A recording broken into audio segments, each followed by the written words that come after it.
उनके दिल में दर्द है। तो सरकार मैंने गिरा दी मध्य प्रदेश, कर्नाटक, महाराष्ट्र की। राजस्थान गवर्नमेंट गिरा नहीं पाए हम लोग। वो जो उनके दिल में दर्द है वो झलकता बार बार पिन पॉइंट करके। जो कोई धावा बोल दिया और राजस्थान पे, वैसे कैंपेन उन्होंने किया है। सरकार इस बार रिपीट होगी, ये निश्चित है, क्योंकि माए बाप तो जनता होती है।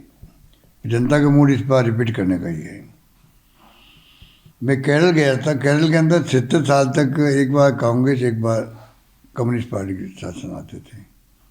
इस बार सिर्फ इसलिए रिपीट हुई कम्युनिस्ट पार्टी गवर्नमेंट कि कोविड में अच्छा काम किया। तो अगर वहाँ के लोग समझदार, हमारे लोग भी कम समझदार नहीं हैं। लोग समझते हैं कि यहाँ भी शानदार काम हुआ कोविड का। बिरला मॉडल हमारा पूरे WHO तक पहुँच गया।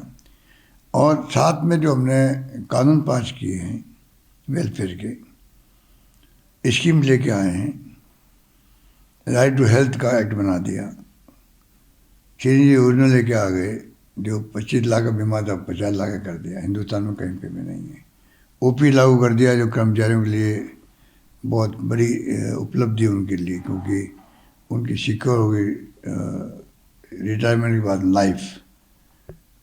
मैं समझता हूँ कि और भी कई कारण हैं कि जनता का मूड देखते हैं कि लगता है कि हमारी गवर्नेंस को, हमारी स्कीमों को हमारे फैसलों को लोगों ने लाइक किया। इसलिए कई चले और राजस्थान में एंटी इनकम्बेंसी नाम की चीज़ नहीं मिलेगी आपको सरकार के खिलाफ में। ये बहुत बड़ी उपलब्धि हमारी है।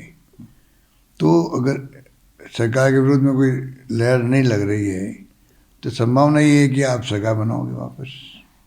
सर, लोग यही कहते हैं कि एंटी इनकम्बेंसी कैंडिडेट्स हैं, MLAs हैं, उनके खिलाफ नहीं, वो भी मैं समझता हूँ कि देखिए, एक तो झूठा बदनामी बहुत किया गया जानबूझ के RSS BJP ने। MLA के बारे में कह रहा था कि भाई 40 दिन तक हमारे साथ रहे थे वो। जिस प्रकार BJP का जो षड्यंत्र है सरकार गिराने का, हॉर्स ट्रेडिंग करके मध्य प्रदेश, महाराष्ट्र, कर्नाटक की सरकार गिरा दी। 50 बार MLA टूट गए वहाँ पर। कोई 25 करोड़ की बात करे, कोई 30 करोड़ की बात करे, 35 करोड़ की बात करता है। हमारे यहाँ पहली किस्त 10 करोड़ की थी। अगर MLA कोई साथ दे उनका तो सरकार गिर जाती हमारी। एक MLA छोड़ के नहीं गया हमें। अगर वो करप्ट होते तो 10 करोड़ रुपए कौन छोड़ता। तो ये बकवास है कि भाई सब करप्ट लोग थे।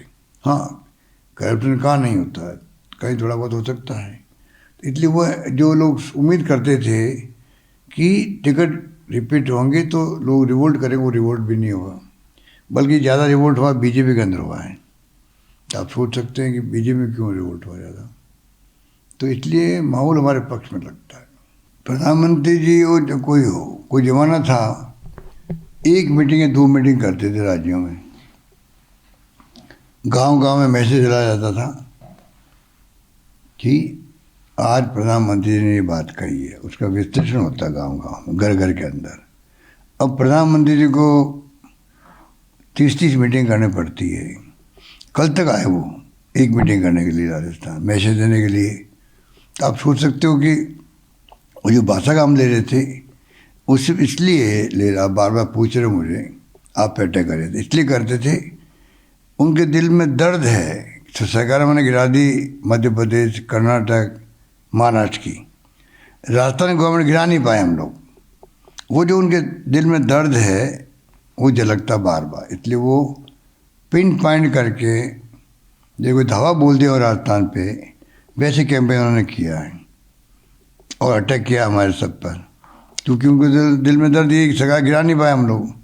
जनता हमारे साथ थी उस वक्त में, आज भी साथ हैं। हाईकमान पूरा मैनेजमेंट किया और आप देखा कि लाख कोशिश करने के बावजूद भी असेंबली सेशन बुलाने तक रोका गया, तब भी सरकार गिरी नहीं उनसे। इसलिए वो दर्द है, इसलिए वो सब अटैक हो रहा है हमारे ऊपर।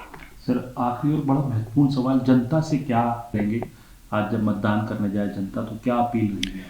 मैं एक अपील करूंगा कि अगर छोटी बड़ी गलती भी कहीं हुई है, मान लीजिए गलती मुझसे भी हो सकती है, पर आपको अभी राज्य के हित को देखते हुए, राज्य के इंटरेस्ट के अंदर जब हमने सुशासन दिया है, इतनी अच्छी स्कीम दी है, हम चाहेंगे सरकार रिपीट होगी तो ही ये स्कीमें वापस मजबूत होगी। वरना कई स्कीमों तो सरकार आते ही वो ख़त्म कर देते हैं। हमारे पहले भी रिफाइनरी बंद कर दी, मेट्रो बंद कर दिया, कई काम बंद कर दिए हमारे। उनकी फितरत में ये बातें हैं।